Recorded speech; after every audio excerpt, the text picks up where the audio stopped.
Hi friends, வணக்கம். இது உங்களோட குயின் 7 தமிழ் சேனல். இன்றைக்கி வந்து மார்ச் 8 எல்லாருக்கும் மகளிர் தின வாழ்த்துக்கள். நம்ம இன்றைக்கி வந்து ஒரு சமையல் ரெசிபி தான் பார்க்க போகிறோம். ஒரு ரசம் ரெசிபி. இது வந்து சம்மர் காலத்துக்கு ரொம்ப ரொம்ப நல்லாயிருக்கும். கூலாக இருக்கும், உடம்புக்கு குளிர்ச்சி தரக்கூடிய ஒரு ரசம். நார்மலாக நம்ம ரசம் வந்து ரொம்ப கொஞ்சம் ஹீட்டு அப்படின்ற மாதிரி சொல்லுவாங்க.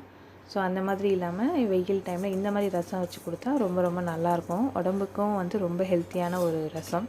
வாங்க எப்படி செய்யறதுன்னு பார்க்கலாம். இதுக்கு வந்து நான் 2 ஸ்பூன் அளவுக்கு துவரம்பருப்பு எடுத்து இந்த மாதிரி வெறும் வானல் வச்சு வறுத்துருக்கேன். வறுத்து கொஞ்சம் பொன்னிறமாக வறுத்தவொடனே எடுத்து வச்சுக்கலாம். அதுக்கப்புறம் 2 ஸ்பூன் வந்து பார்த்திங்கன்னா தனியாவும் சேர்த்துருக்கேன். இந்த தனியாவையும் நம்ம வந்து இந்த மாதிரி வெறுமனே வறுத்து எடுத்து வச்சுக்கலாம். இந்த மாதிரி பொடி வந்து நம்ம ஃப்ரெஷ்ஷாக அரைச்சி செய்யும்போது இன்னும் நல்லாயிருக்கும் அதனுடைய ஃப்ளேவர். அப்படி இல்லை நீங்கள் வந்து ரசப்பொடி வச்சுருக்கீங்க அப்படின்னாலும் நம்ம அந்த ரசப்பொடியை கூட இதற்கு பயன்படுத்திக்கலாம். இதுக்கு வந்து நான் 1/2 ஸ்பூன் அளவுக்கு வெந்தயம் சேர்க்குறேன். இந்த 1/2 ஸ்பூன் வெந்தயத்தையும் நம்ம நல்லா வறுத்துட்டு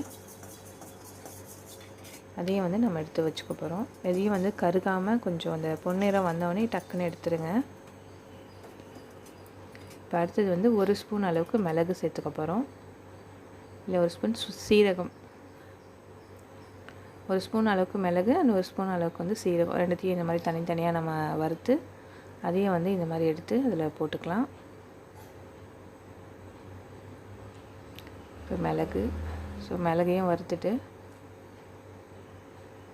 அதில் சேர்த்துக்க போகிறோம்.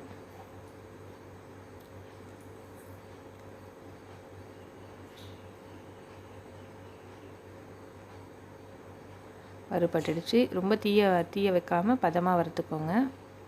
இப்போ நம்ம வந்து அடுப்பை ஆஃப் பண்ணிட்டோம். ஸோ இது எல்லாத்தையும் வந்து கொஞ்சம் நேரம் ஆற வச்சுட்டு மிக்சியில் போட்டு நல்லா நைஸாக நம்ம இந்த மாதிரி பவுடர் பதத்துக்கு அரைச்சிக்க போகிறோம். ஸோ இந்த மாதிரி அரைச்சி எடுத்துக்கோங்க. இதுக்கப்புறம் இப்போ வந்து நம்ம வந்து இந்த ரசம் வந்து தாளிக்கலாம். இதுக்கு அடுப்பை ஆன் பண்ணிவிட்டு ஒரு வானல் வச்சுட்டு 2 ஸ்பூன் வந்து எண்ணெய் சேர்த்துக்கலாம்.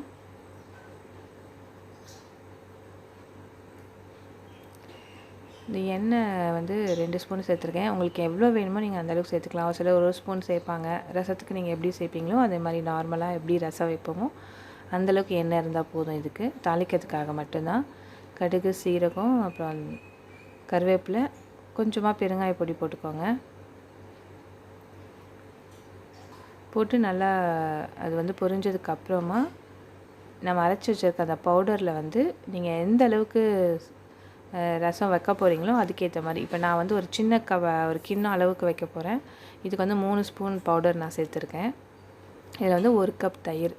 இந்த 1 கப் தயிரை வந்து நல்லா இந்த மாதிரி அடிச்சுக்கோங்க நைஸாக. அது வந்து நல்லா மோர் பதத்துக்கு நமக்கு அந்த தயிர் திரி இல்லாமல் நல்லா நைஸாக வந்து நம்ம அடிச்சுட்டு அதுக்கப்புறமா இதில் வந்து நம்ம சேர்க்க போகிறோம். ஸோ இது அவ்வளோதான். இது வந்து நம்ம மெயின் டிஷ்ஷாக கூட செஞ்சு சாப்பிட்லாம்.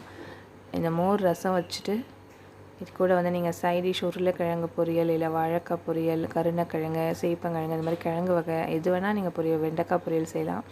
ஸோ எந்த சைட் டிஷ் வேணாலும் நம்ம பொரியல் வந்து செஞ்சுட்டு இதே நம்ம மெயின் டிஷ்ஷாகவும் சாப்பிட்லாம். அப்படி இல்லைன்னா நம்ம நார்மலாக ரசம் வைக்கிற மாதிரி ஒரு சாதம், சாம்பார், இல்லை காரக்குழம்பு அந்த மாதிரி வச்சுட்டு அதுக்கப்புறம் நம்ம ரசம் நார்மலாக எப்படி வைப்போமோ அதுக்கேற்ற மாதிரி அந்த மாதிரி ரசம் சைட் டிஷ் ரெசிபியாகவும் வச்சுக்கலாம்.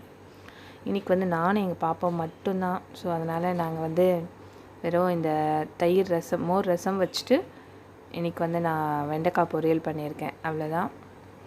இது வந்து எங்களுக்கு ரொம்ப ரொம்ப பிடிச்ச ஒரு டிஷ்ஷு. என் பொண்ணுக்கு ரசம் இருந்தால் போதும், மற்ற எதுவுமே தேவையில்லை அப்படி சொல்லுவாங்க. இவ்வளோதான். இது வந்து ரொம்ப கொதிக்கக்கூடாது. அந்த கொதி வர ஸ்டேஜ்க்கு ஆஃப் பண்ணிவிட்டு இதில் வந்து நம்ம கொத்தமல்லி தூவி இறக்கிடலாம். ஸோ இவ்வளோதாங்க. டேஸ்ட்டான நமக்கு குளிர்ச்சி தரக்கூடிய ஒரு ரச ரெசிபி ரெடி ஆகிடுச்சு. நீங்களும் ட்ரை பண்ணி பாருங்கள். பிடிச்சிருந்துச்சுன்னா லைக் பண்ணுங்கள். Bye friends.